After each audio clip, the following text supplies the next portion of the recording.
Hey YouTube land, Tyconderus here, doing another action figure review, and today we're having a look at another one of the Super 7 G.I. Joe figures, the Super 7 Ultimates. Now this is part of Wave 1, Wave 2 apparently is showing up soon. I think it's Wave 2, and then there is Wave 3 which is on the way as well.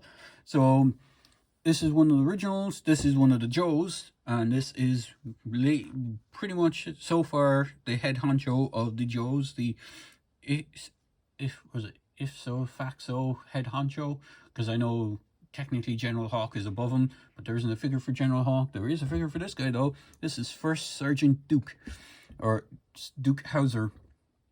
So he comes in the standard G.I. Joe brown mailer box with the G.I. Joe logo, Duke on the cover. And then on the back just has all the legalese stuff, contains small parts, blah blah blah, all that kind of stuff. But I'm going to move this out of the way. And then once you open that up, you're treated to this box, which is a slip cover box. So if I bring out the figure, well, you can see him off to the side there. This is how the figure comes showcased. You can slip this cover off and you'll see the figure inside if it's in there, but it isn't. And again, just like with the Cobra box, this is done in the military style green with the kind of fading worn look that the Cobra one has. It has a dog tag with the character's name, which is Duke, First Sergeant.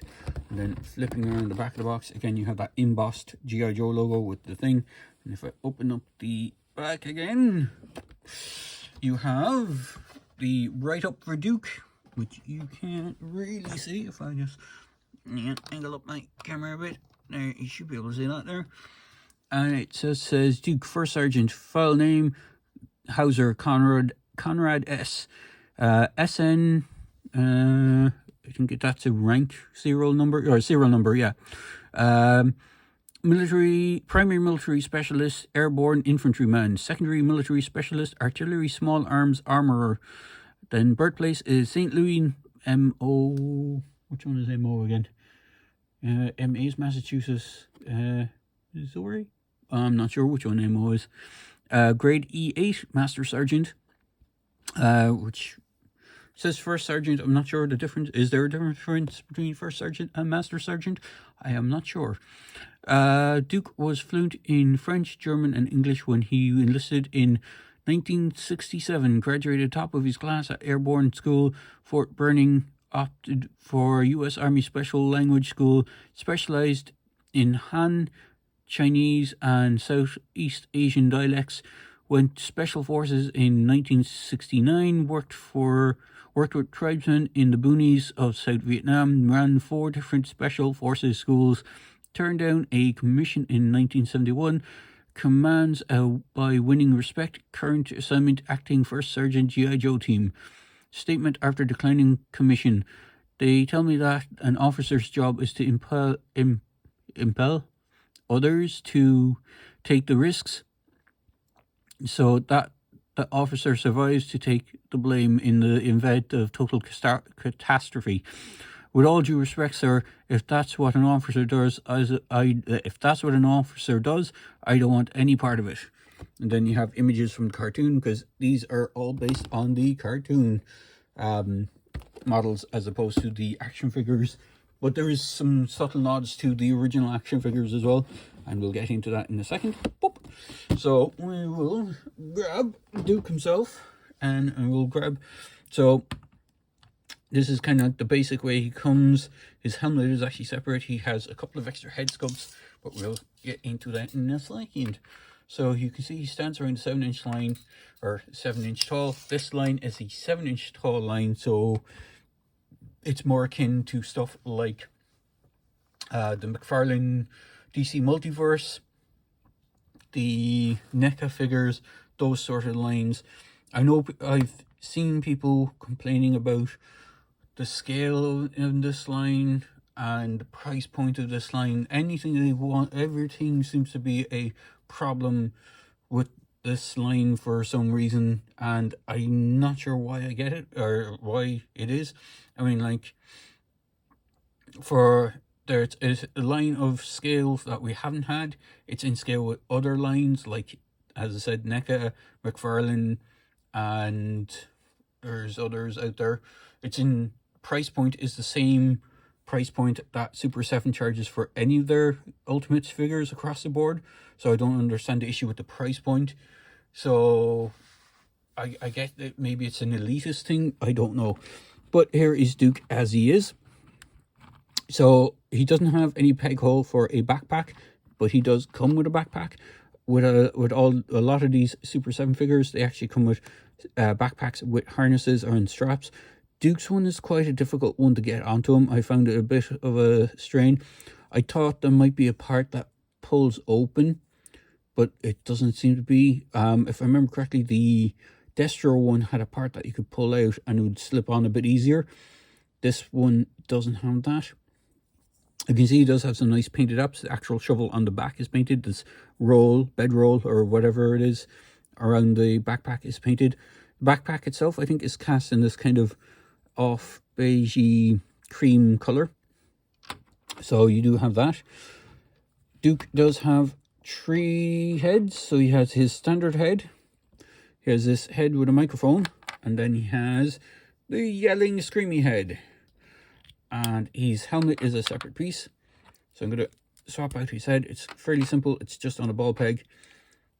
And you can have his kind of iconic charge into battle, yo, Joe cry with his helmet on, which is quite nice. I haven't actually tried the head with this. I don't know if the helmet fits over this one. I doubt it, because I would imagine, or maybe it does. Actually, yeah, the helmet actually fits on the one with the microphone, which is interesting. I didn't think, I actually had, as I said, I haven't tried it. But again, head is just on a ball joint, so it just pops on. Quite nice. You get good range of movement. I'm going to pop his default head back on. Oop. So, and pop the helmet back onto the default head. So you can have that kind of classic look. Again, just to complete his classic figure look, pop that off, or classic figure accessory, he does come with those iconic weird style binoculars that his figure came with.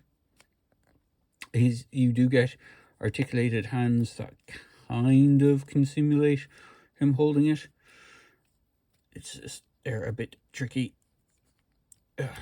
Probably would be easier if I don't have this on the thing. That might be a little bit easier, even though his head should technically, the strap is angled, but you can kind of have him looking through it. Imagine the helmet is going to knock it off tilt, but yeah, you can simulate him doing the kind of looking through the binoculars. I believe those are the right way around. They kind of look awkward and the wrong way around, but I'm going to go with these are the right way around. Another accessory he comes with is his walkie-talkie, or a walkie-talkie. He does have a trigger finger hand. He does have these grip hands. He does have punchy finger hands, and then he has 2 kind of non-figure hands, or non-kind of standard hands. He has a pointy finger hand, which is similar to how Cobra Commander came. He came with a pointy finger hand. And he has a karate chop hand, which is quite cool. Now, I will say, I will stress, when you are swapping out his right hand, be very careful. There is a little watch accessory that isn't actually sculpted onto the hand. As you can see, it's moving around. It's a separate piece. So when you popping out that hand, it will pop out with it. It's kind of designed just to kind of rest on the wrist. There's a bit of a tongue twister. Rest on the wrist, and it does. Actually, I'm missing one of his guns. Hang on, let me see if I can dig it out. It should be there somewhere. I believe I have left one of his guns out, which I will have to go get. So bear with me a moment. I will grab his gun. He also comes with 2 weapons as well for him.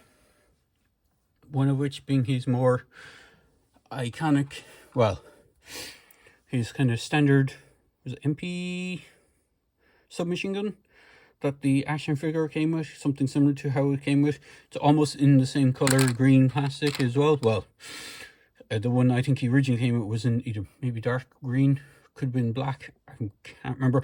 Never had the original Duke figure, but I know this design is similar to the one he had. I think it's also similar to the one that they gave, I think they gave this gun to, was it Firefly as well? Someone similar had a similar weapon, so it wasn't kind of unique to him. And then the other accessory he comes with is the iconic laser gun from the show that they all kind of ran around with. So I do have his trigger finger hand for his right hand in his, or on him. You have a left and right trigger finger hand. Now what's interesting about them is that instead of having the up and down, it's in and out for the hinge, but you can get him, I do have his the grip hand as well, so you can get him holding it in a two-handed pose, which is get it into a more natural looking two-handed pose would be nice. Oop, oop, oop. He does have a lot of joints and he is quite posable, so I just have to get him into a more natural looking two-handed pose. Forgive my there, but there we go. He has his rifle on him and he looks pretty cool. So all in all, he is not a bad looking figure. Articulation wise, as I said, head is on that ball joint, so you get up down, not really great up down because his neck kind of pops into his collar or hits off his collar. He does have some left right, some tilt. I'm just going to grab his gun out of his hand. So his arms can go, his arms tend to be very stiff on mine. They can only really go out that much without getting into kind of an issue with clearance. So he doesn't have much in the way of putting his arm T-pose with his arms. His arm does rotate around. He does have a bicep swivel. He does have a single jointed elbow. Now, depending which way you have the elbow, you'll get either a full 90 degree. As you see, there's actually, it kind of curves up here. So if you have it that way, it will curve up. But if you have the joint rotated around the wrong way and you're trying to bend the hand, it won't, because it won't get that range on it, because the sleeve, the back of the sleeve on the shirt will get in the way. So it will indicate that you have the arm either on the wrong way or rotated the wrong way, or it came with the wrong arm. You have hinges and rotation on those wrists, as I said. He has a waist articulation with kind of rotation as well. Then you have an ab crunch or an ab hinge. You have kick forward on the leg, single jointed knees, which are quite tight on mine, which gives you a good 90 degree bend. You have boot cut, you got rocker ankles, and you do have peg holes on both feet. So he does have some good range of articulation. Now, he is the only one of the Joes I have at the moment. I do have two others on the way. I have the Lady J one and Flint.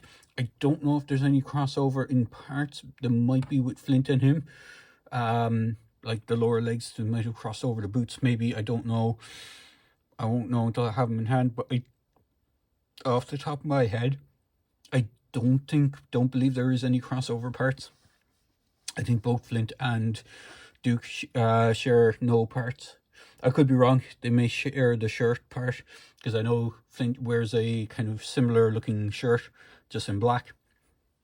So they may have reused some parts on him, but for the most part, as far as I know at the time of this recording, he doesn't. So if you have this figure and you want to kit him out with a little bit more than what he comes with his standard armaments, and this is why I think people are kind of moaning, or not, the people that are moaning aren't seeing the benefit of it.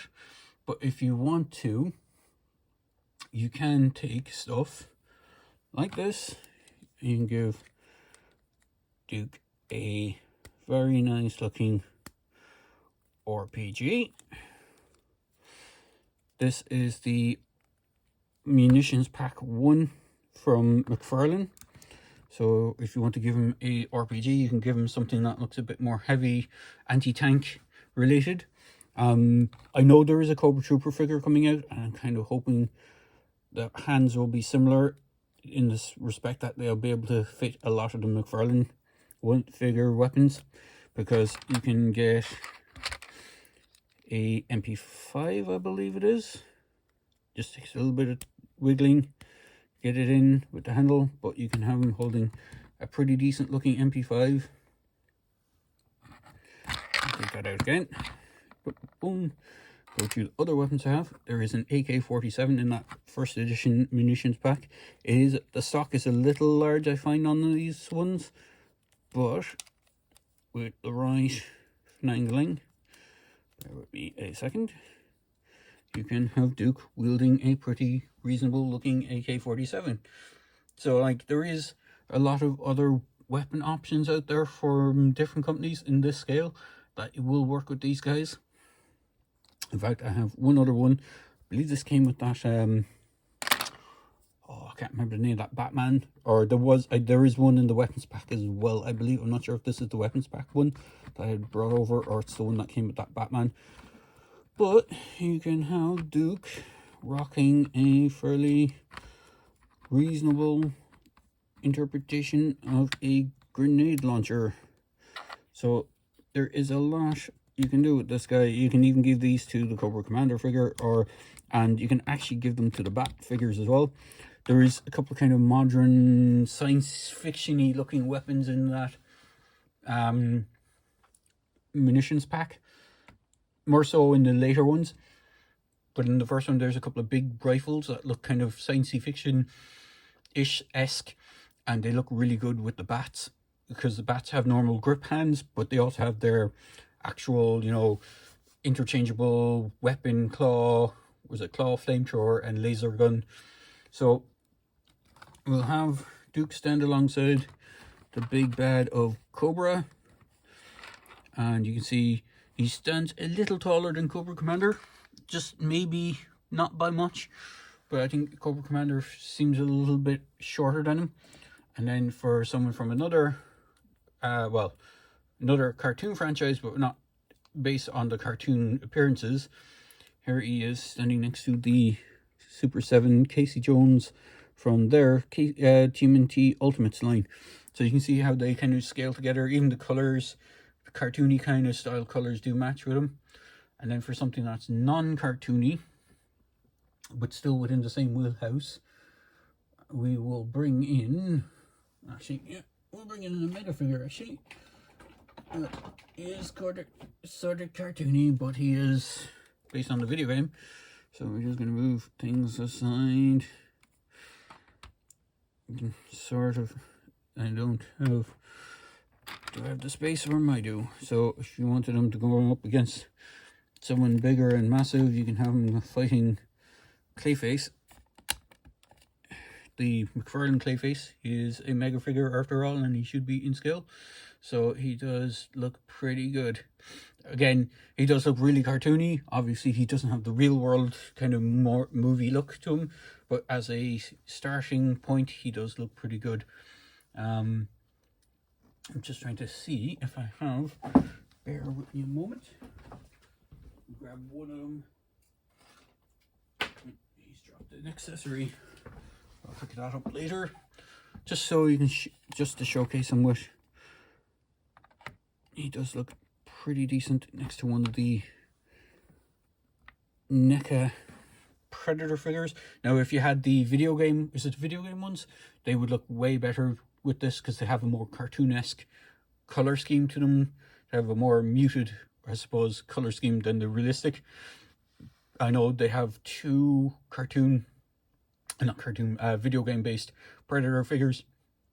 I would imagine the color scheme would work really well with these guys. So if you want to do crossover figure pictures with that, you could go to town on that altogether. So going to wrap this up here.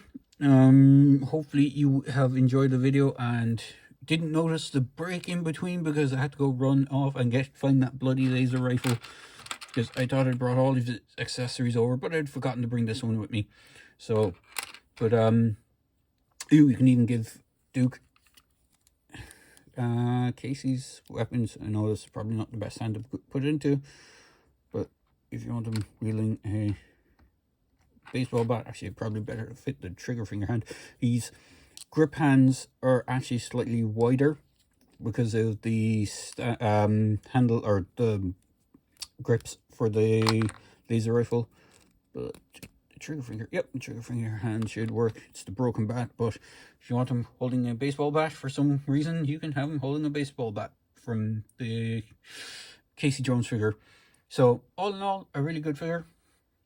I do like this line. At first I wasn't too pushed on picking it up, but again, there was those lovely enticing Entertainment Earth sales on the first wave of figures. They were literally, as the guy behind Super7 said, they were overstock that people were trying to shift, so they kind of got massive discounts on them. And like, out of the whole lot, the Army Builder, the bats were the best, because it's an Army Builder and you could just go to town on building them. But they really are a pretty good line. I will pick up some of the others if I can over time. As I said, I do have Flint and Lady J on the way, because I managed to get them for a really good price on eBay. I've been kind of scouring eBay just to see what the kind of auction prices are, and I managed to pick the two of them up for just a little over what I would pay for one figure over here for both figures. So kind of a bit chuffed with that. So it's, because it's a hard thing to say, because like, are they worth the $50 price point? They are, in a sense, if you're living in the States, but I've stressed this in the Cobra Commander review, because of the import fees and everything you have to factor in when you're getting them over here in Europe, that $50 price point jumps to about 80, depending, between 70 and 80, which is a big kind of, I wouldn't say red flag, but it's a big, you know, it's a big ask for a single figure, even though they have a lot of accessories. In the case of Cobra Commander, he actually had way more accessories than everyone else. He had like he had like 3 or 4 different rifles, and he had a whole bunch of extra hands, and he had that snake thing with the coiled, the globe with the coiled snake on it. So he does actually come with a lot more accessories than I think any of the other figures in the wave. But it is a tough ask looking for like $70 or €70 per figure. I'm not sure if that translates the same on the continent, but over here in Ireland, they generally working out at about €70 a pop, which is pretty harsh. And that's not just for the G.I. Joe Ultimates. That's all the Ultimates in the kind of between 60 and 70 seems to be the standard going rate for all Super7's Ultimates over here. So it is a kind of big ask if you're trying to collect all the different lines that they have out, like the Thundercats line, the Turtles line, and the unfortunately now slightly defunct Simpsons line. I am so kind of bummed about that, because I'm hoping he's still coming. The only figure I really wanted from that entire line, just because of the character, is the Hank Scorpio character figure from the episode where Homer transfers into the to the other power plant in the kind of James Bond villain-esque lair guy. So he's just such a brilliant episode, and I hope that figure does get released. I know, is it Brian Flynn from Super7 said any of the stuff that was on pre-order is still coming, and I hope that's still the case at the time of this recording. But they did just make the announcement that the Simpsons line won't be going forward, unfortunately, even though they had planned a whole bunch of extra figures that were due to come out. Unfortunately, Disney seems to have pulled the plug on it for the moment, but hopefully they might come back around and we'll get more characters.